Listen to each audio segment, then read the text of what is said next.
So what is up, ladies and gents? I know you guys are excited as we get closer and closer to the date. They're starting to roll out information for Mortal Kombat 1 after the stress test this past weekend. So, we have the beta in August, and then we obviously have the full game release in September. But now if you come to the website, you can see some of the bios of some of the characters. So let's roll through and take a look. Let's see if this gives us any hints to the storyline. So of course we got the God of Fire, Liu Kang first. Having won control of the Hourglass, Liu Kang restarted history. He neutralized the threats and dangers that had come before, crafting a new era in which all beings would have the opportunity to find peace. But that peace is now threatened by an enemy that Liu Kang could never have anticipated. It will take all of his wisdom and experience to save not only Earth Realm, but all of reality. So we saw Shang Tsung in the trailer, so I'm wondering who this mysterious being is. Is it Quan Chi coming back? Is it Shinnok? Is it Onaga? I love the foreshadowing because they're not telling us a whole lot, but they're telling us just enough. But he says an enemy that he couldn't have anticipated, and we saw Shang Tsung in the trailer, so I got a feeling that it's not that simple.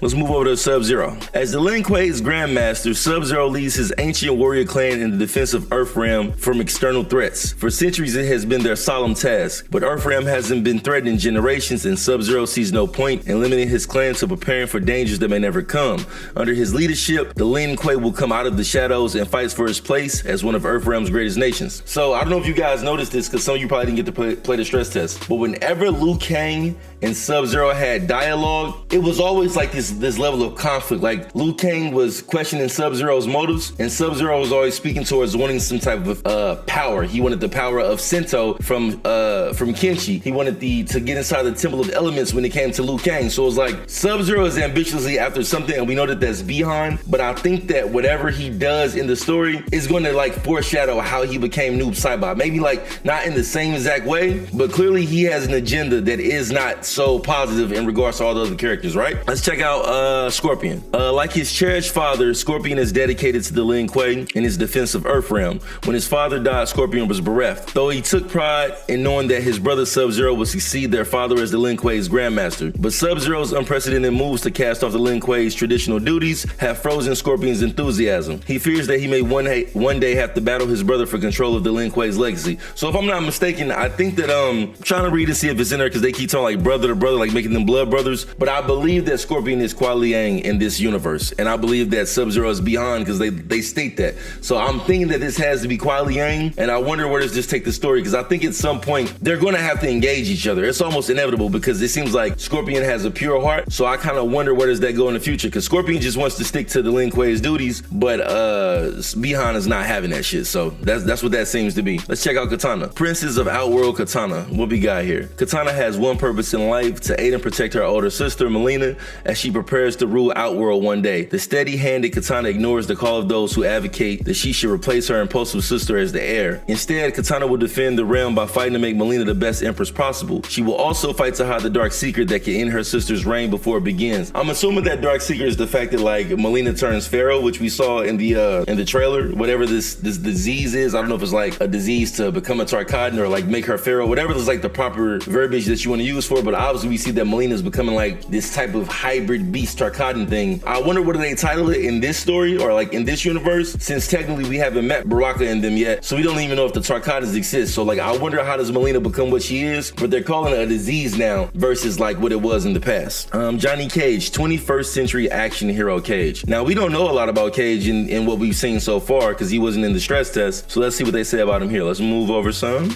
Like many stars before him, Johnny became addicted to his fame. He came to measure his self-worth by his fans' adoration and their praise of him on social media. That's dope that they call it's modern, so now there's actually social media around with Johnny Cage. That's kind of dope. But with his star now fading, Johnny is fighting an uphill battle to remain relevant. He joins Liu Kang's Earthrealm champions, hoping that it will provide his career and his fame a desperately needed boost. They said it about Johnny, right? But I don't think that that's gonna hold true. I think that what's gonna happen with Johnny is he's gonna have some type of change of heart as far as what he chooses to be like. Let's say that he's on a path just for fame. I think Johnny plays a very vital role in the story, but it's gonna come come with some type of character development where he cares about more than just being famous. But that's crazy that they saying that he doing this just for fame. Kenshi Takahashi. Let's see what his story is. Once one of ancient Japan's most honored families, the Takahashis were decimated in battle. They lost everything, including the emblem of their power, the revered sword Senso. Those who survived joined the Bakudo, a predecessor of the Yakuza, for its protection. 5 centuries later, Kenshi is raised on the stories of his ancient family's exploits. Detesting his corrupt Yakuza life, he pines to free the Takahashis from the Yakuza's grasp and restore their name. Before his family to follow him, Kenshi must first fight to prove that he can lead. His first battle is to find and retrieve Senso. And I think that Johnny had Senso at his house, according to the story. Remember when we saw that in the story? So that's kind of crazy because it's pretty much that at some point, Kenshi was a gangster with the Yakuzas, and you can see it because like if you look at his hands in the stress test, he has tattoos on his fingers. What I'm hoping is that they have him have a skin where he takes his shirt off and he has like a big dragon or like some type of Yakuza style tattoo on his back. That would be super dope. But it seems that he's about restoring the family name, so I wonder how deep these roots go as far as being with the Yakuza, because it says 500 centuries later. How does he lose his sight? Because in this skin he has no sight, but in the story he's fighting and his eyes is open. As a matter of fact, he's in a suit in the story, which I would think was when he's still part of the Yakuza. Wonder how that works out. Okay, let's move to Kung Lao. Youthful warrior with dreams of glory, Kung Lao. Born and raised in the village of, how would you pronounce that? Is it Fengjian? It looks like it's Fengjian. Kung Lao has spent his life toiling in the fields. It has been an honorable life, but not a glorious one. Kung Lao's greatest fear is that his life will amount to nothing. He prays fervently that he will be called to do something bigger. His prayers are answered when he is asked to join the champions of Earthrealm. As a warrior fighting for his honor, Kung Lao knows that his victories will be long remembered. So Kung Lao is fighting strictly for glory. He wants to be purposeful. They don't really tell you a lot about him. Even like in the trailer, you don't see much about him. He's kind of just like out in the field. They don't really like make it clear what his intended purpose is. But he doesn't seem to swap places with Liu Kang. Like remember in Mortal Kombat 11, how Liu Kang was like the chosen one, but now that Liu Kang is a god in the alternate universe, it doesn't seem like Kung Lao is going to be the chosen one. Who knows? Maybe he'll surprise us. Heir to the Outworld's throne, Melina. Born mere seconds ahead of her twin sister, Melina is the rightful heir to Outworld's throne. But even so, there are those who distrust Melina's impulsiveness. They whisper that Katana, with the steadier hand, should replace Melina as the heir to the throne. As Melina fights for legitimacy, she hides a horrible secret. She is infected with the dreaded lethal Tarkat disease.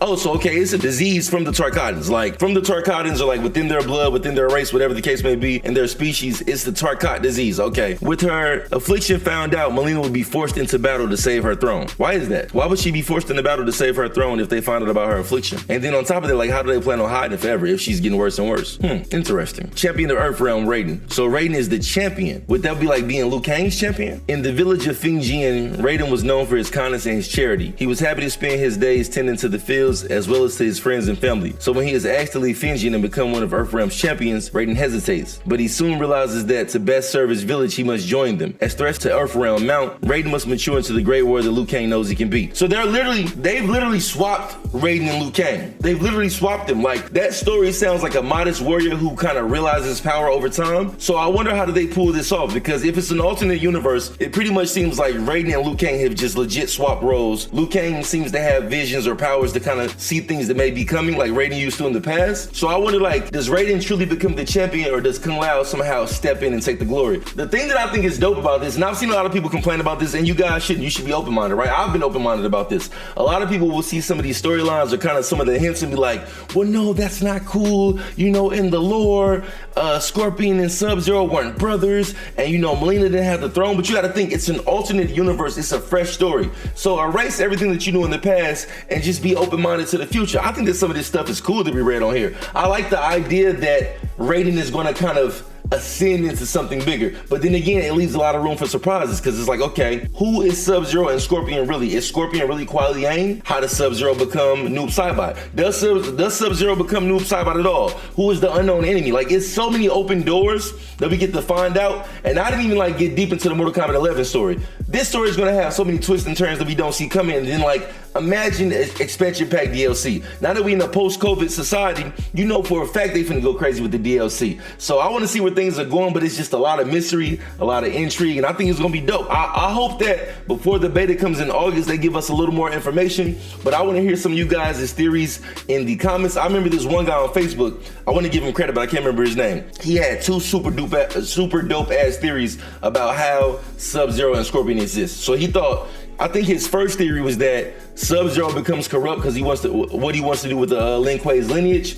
So then he fights Sub-Zero and kills him, but then he banishes himself out of disgrace for killing the fellow Lin Kuei member and his brother, and that's how he starts the Shirai Ryu. Or I forgot, what was his other theory? I think his other theory was that something went down where he ends up killing Bihan. He takes over the Lin Kuei, and then the younger one, who would be the Sub-Zero that came after him, decides to go start the Shirai Ryu and wants to take revenge on him for killing his older brother because he can remember them at the time because he was way too young. So he thinks that there is a potential chance that Sub-Zero and Scorpion could be an older brother of Kuai Liang, or either that Scorpion is Kuai Liang. But both the theories was kind of dope. I remember when I saw it on Facebook, I was like, that's kind of cool how he put that together. But let me know what you guys think in the comments about some of these hidden secrets and some of these hidden gems. As a matter of fact, in the comments, give me what your best theory is that we may not see coming when it comes to how this is gonna go. Let me know that. Till the next time, it's your boy Lou. I'm out, excited about Mortal Kombat 1. I can't wait to get some more information. Till the next time, I'm out.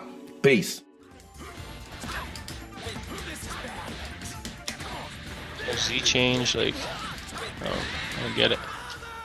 I try to go for this.